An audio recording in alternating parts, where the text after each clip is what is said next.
Қымбатты көрермендер, біз бағдарламамызды жалғастырамыз. Бүгін бізде студиямызда қонақтар келіп отыр. Павлодар қаласының еріктілері Тамирис Алинова және Айдана Боранбаева.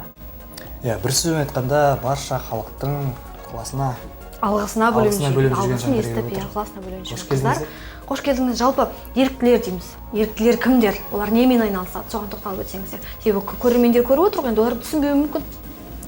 Қайырлы таң. Жалпы еріктілер дегеніміз бұл жүректілік пен батылдық қасиеттеріне ие болған жандар деп айтуға болады.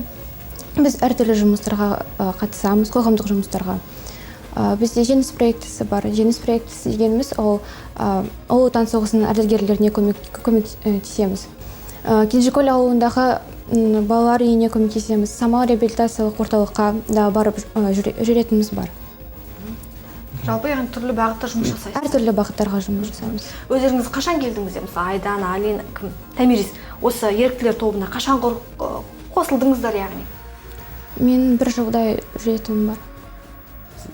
Мен жастар орталығына келгеніме 2 жылға уақыт болды.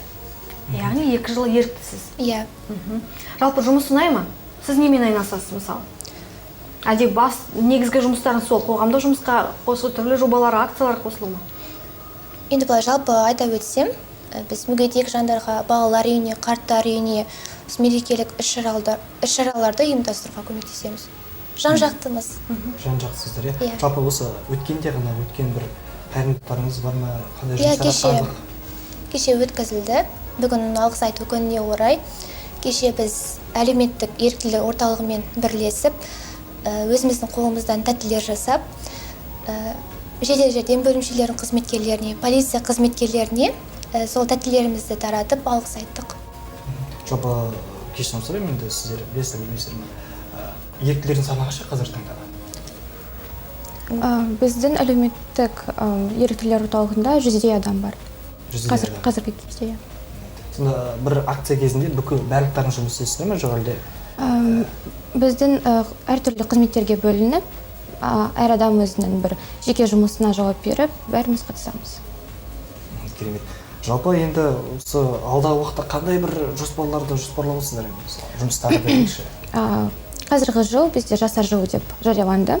Осыған орай бізде әртүрлі жобалар болады. Алдағы уақытта көресіз, білесіз.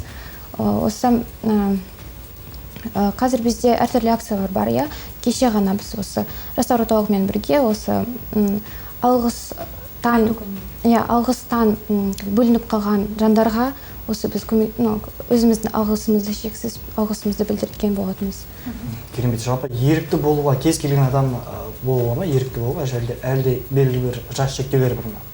Жоқ, жас шектеуліктер жоқ. Әр адам негізі өзінің табиғи бойына байланысты өзі ерікті болып келеді. Әр адам көмектесе алады. Далада да бір қарт адам келіп жатса да көмектесуге болады. Әртүрлі жағдайларға байланысты. Жалпы сіздің өзіңізге ерікті болуға не түрткі болды? Мені қызықтырды. Не қызықтырды? Осы жұмыс, осы біздің орталықта әртүрлі адамдар бар. Жан-жақты адамдар, өте қызықты адамдар. Осылармен танысу, жалпы жұмыс жасау өте қызықты болып жатыр. Тек қана солай әлеуметтік көмек көрсетесіздер ме, жоқ әлде бір қайырымдылық шараларын, концерттер өткізесіздер ме? Әрине қатысамыз. Әртүрлі концерттерге. Қандай концерттерге қатыстыңыз? Мысалы, осы уақытта балаларға ақша жинау, денсаулығына байланысты осы ақша жинау әртүрлі акцияларға, концерттерге қатысамыз. Жалпы Айдана, сізге қалай? Ұнай ма? Осыны сіз айттыңыз енді 2 жыл бойы осы еріктілер тобына қосылғаныңызға. Болды ма? Әрине, бұл жерде ақша төленбейді. Төленбейді. Сабаққа ешқандай кедергісі жоқ па? Сіз бір сәтте ойлағаныңыз болған жоқ па? Өзінің қолын бос болған кезде барып отырасың. Керемет. Жалпы енді айтып өтсеңіздер, осы уақытта өздеріңіз естеріңізде бір қалған бір қызықты бір эксперимент па, жоқ әлде бір көмек болды ма, бір есте қаларлық, бір жүрек тебірентерліктей дегенше? Біз Кенжекөл ауылындағы балалар үйіне барып жатамыз ғой, иә. Осындағы балалар олар махаббат пен жылылықты талап ететін жандар ғой, иә. Осыларға көмектесу үлкен бір қуаныш, иә. Осы олардың күлкісін көру осы бір керемет сезім. Осы алдағы уақытта мен бір баламен танысқан болатынмын. Я осы баланы қазір отбасына қайтадан алып кетеді. Сондықтан өзімнің бір жанынан қиып жатамын осы баланы. Керемет. Жалпы сіздердің көмектеріңізде бір кері әсер, енді қалай айтсақ болады, бір кері әсерді қабылдайтын жандар болады ма, мысалға? Бас тартқан деген сияқты. Болады, ондайлар. Қалай сіздерге бір түрлі емес пе деген сияқты. Қандай әсерде боласыздар енді, қызық. Мысалы, болды ма сондай жағдай? Мысалы, сіз мысалы жеміс-жидек сатып жатсыз бір кісіге, ол кісі жоқ деп. Болады ғой, осындай адамдар да болады. Яғни адамдар әртүрлі ғой, адамның ішінде не барын ешкім білмейді. Иә. Ал қандай мысалы мекемелермен жұмыс жасайсыздар? Ұйымдарды айта кетесіз, мысалы мектеп бар, балабақша, жаңағы айтыңыз, оңалту орталықтары бар. Балалар үйі, соны айтасыз ба? Самал реабилитациялық орталық, жеңіс проектісі, Кенжекөл ауылындағы балалар үйі, жалпы мектептер, біздің балалардағы мектептер, әртүрлі университеттер, жоғары оқу орындары, колледждер, Яғни басқа да ұйымдар, иә? Басқа да ұйымдар. Тығыз жұмыс атқарасыздар, иә? Иә, тығыз.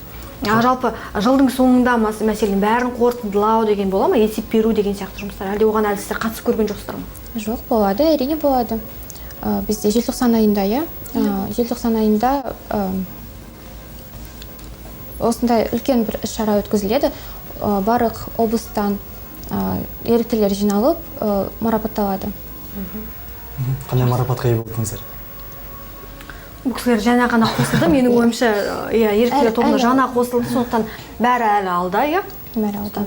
Алдағы уақытта менің ойымша түрлі марапатқа ие болады. Ең бастысы жүректері кең болып тұр ғой.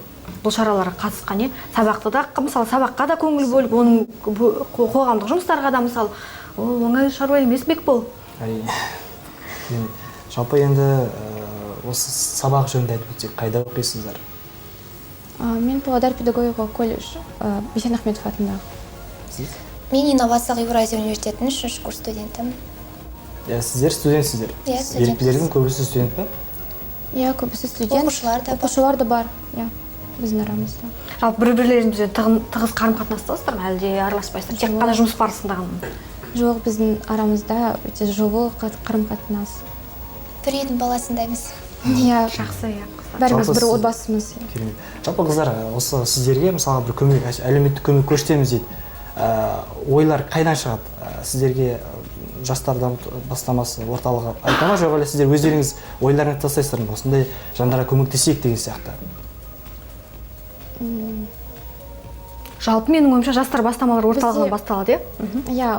Және де бізде жиналыс өткізіледі. Бір айда бірнеше рет. Біз жиналып бәріміз осы алдағы болған жобаларды бәрін араласып, бәрін пікірлесеміз, белгілі бір ойға келеміз. Керемет. Жақсы. Жалпы енді қыздар, не деймін енді сіздер біздің таң бағдарламаларымызға енді уақыттарыңызды арнайы бөліп келгендеріңізге шынымен де көп рахметімізді айтамыз. Бүгін мереке, алғыс айту күні болғандықтан, алғысқа бөлене беріңіздер, осы кең жүректіліктеріңіз, осы бір жасаған істеріңіз әрқашанда жақсылықтан, оңнан болға, Сіздерге бәрі алғыс айта берсін енді.